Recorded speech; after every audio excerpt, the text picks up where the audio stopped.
Hello, U.S. history students. I'm sorry you don't get to see my cheery face today, but at least you get to keep caught up on the start of the Civil War, which we're going to be covering today.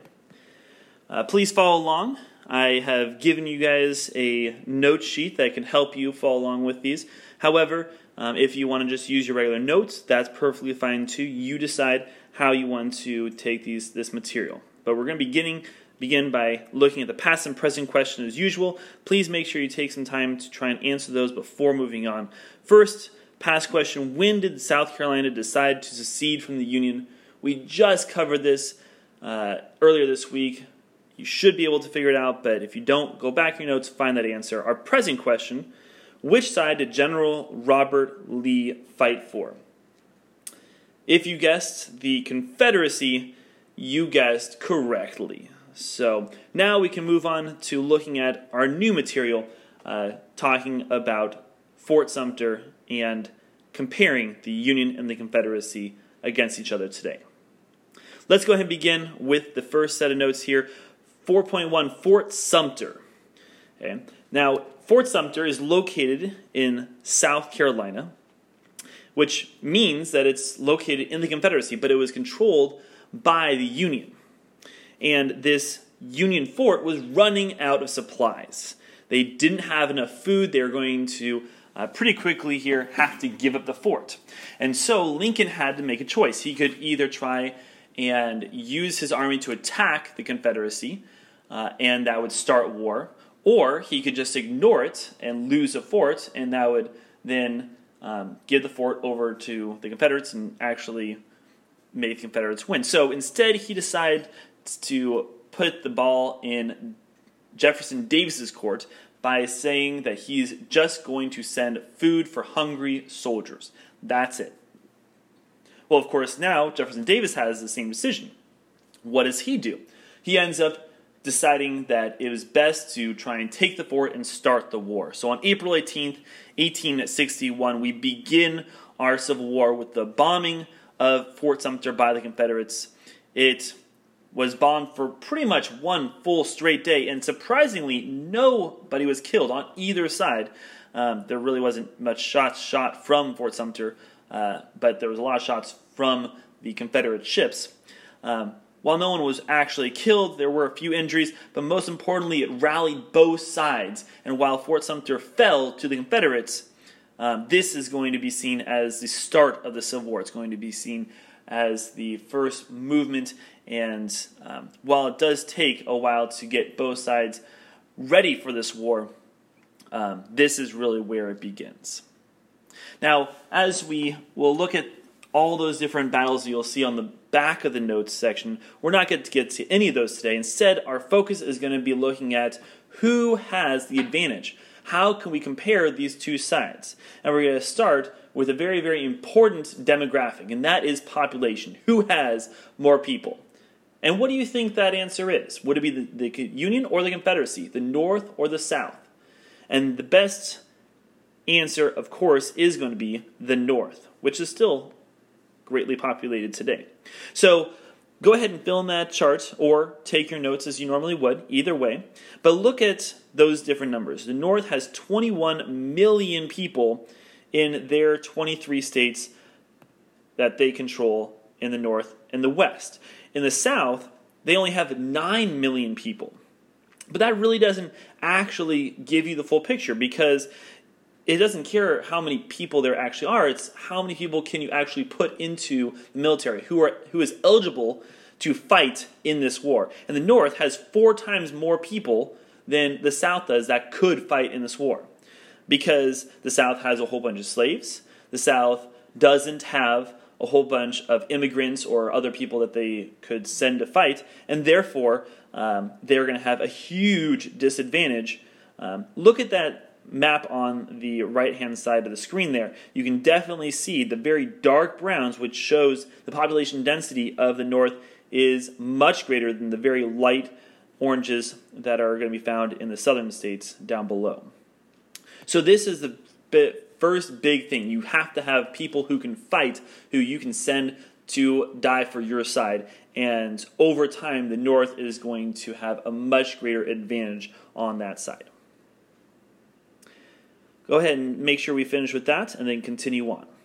The second thing we're going to compare today is the military. Who has the guns? Who has the power? And as we look at those numbers right there, it definitely fits under the North again. That is a massive amount of firearms the North is able to produce. 95% of all the firearms made in the United States were in the North. Now, over time, the South did build their own rifle works and other stuff, but at the beginning of the war, all that was in the North. The North also had a navy in place. That's what they used against many of the people in the the War of 1812, the Mexican-American War, etc. And the South barely had any navy whatsoever. And so the North is going to use that navy very strategically later in the war, as we will see and talk about next week. There is one thing that the South did have in their advantage, which is a vast majority of the military academies. Now, why in the heck does that matter? Because if you have more military academies, 7 out of the 8, that means that your generals, your officers are going to be more likely to pledge allegiance to the South and therefore have better strategies, have better plans in order to attack the Northern Union. And this does come into play. The most famous general, of course, we know is Robert E. Lee, who was in Virginia, was going to fight for the Union, was offered the head position of the Union, but instead fought for his home state of Virginia for the Confederacy, and he did a good job fighting for the Confederacy, even if we don't want them to win. Other leaders in the South are going to have a clear advantage over those generals in the North who just don't have what it takes to win this war until we finally get Ulysses S. Grant later in the war. So the military, even though the North has a lot of manufactured goods that were obviously in support of the war, the South had better generals and leadership. The objectives of the war. This is a big one, okay? Trying to understand why each side is fighting. The North is fighting to preserve the Union. They want to bring them back in the fold. And in order to do that, they have to invade and then conquer their enemies, the Confederacy. They have to leave their homes, they have to leave their comfort area and go take back the South. Whereas the South, yes, they are fighting to protect slavery, but it is much easier to stay in your homes and defend your homeland, your area, your states, than trying to invade the other people, as we'll see later. And so the South has a clear advantage on the objectives, that it's definitely going to be much easier to understand the layout of the land, better to fight here in the South than trying to fight against the North in their lands. And every time that they do fight against the North in the Union, then they are not going to do very well for this exact same reasons. I just kind of like the picture on the left-hand side there. Johnny Reb was the nickname for any of the Confederates, and Billy Yank is the nickname for any of the Union soldiers. If you haven't finished the notes, go ahead and finish those and then continue on. Our last slide today is looking at the economy and understanding who has the power here. And once again, the North is pretty dominant. The North has 70% of the railroads. Why do people care about the railroads? Because that's how you transport goods, food, and soldiers to where they need to be. And if you have more railroads, that's going to be a lot easier. You also are going to have 85% of the factories, which means that you can produce more goods that, like bullets and all that kind of stuff. But in addition, they're going to have more jobs for these women and these immigrants and all that kind of stuff. So the North industries are going to boom during the war because of these factories, because of these railroads. Whereas in the South, because they're sending a whole bunch of their slaves or slave owners to fight in the war, they can't produce as much food or as much cotton, which you can see there. So the South does produce a majority of the food and a vast majority of the cotton, which they are hoping could convince other foreign states like Britain to come to their aid. It doesn't work out that way, and it probably would have been a very different picture had they been able to convince other countries to help them out. The South is definitely known for being agricultural and therefore less wealthy than their northern counterparts. And so, once again, the advantage goes to the North in a lot of different ways because of that economical system that they have in place. If you haven't finished those, go ahead and finish those notes, and we have just one last little infograph to look at here.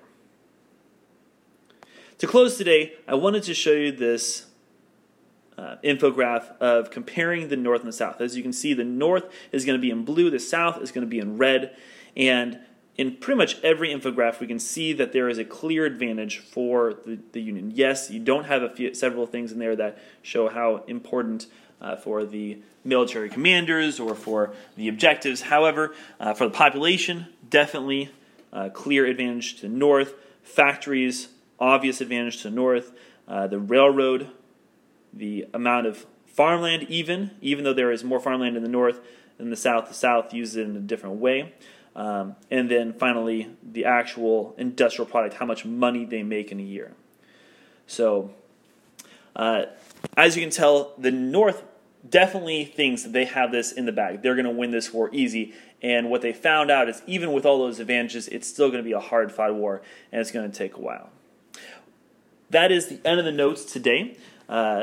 Please spend the rest of the period working on your vocab. That will be due on Monday if you haven't completed that already. If you have completed that, then work on other assignments and quietly at your desk. Thank you and have a wonderful weekend. God bless.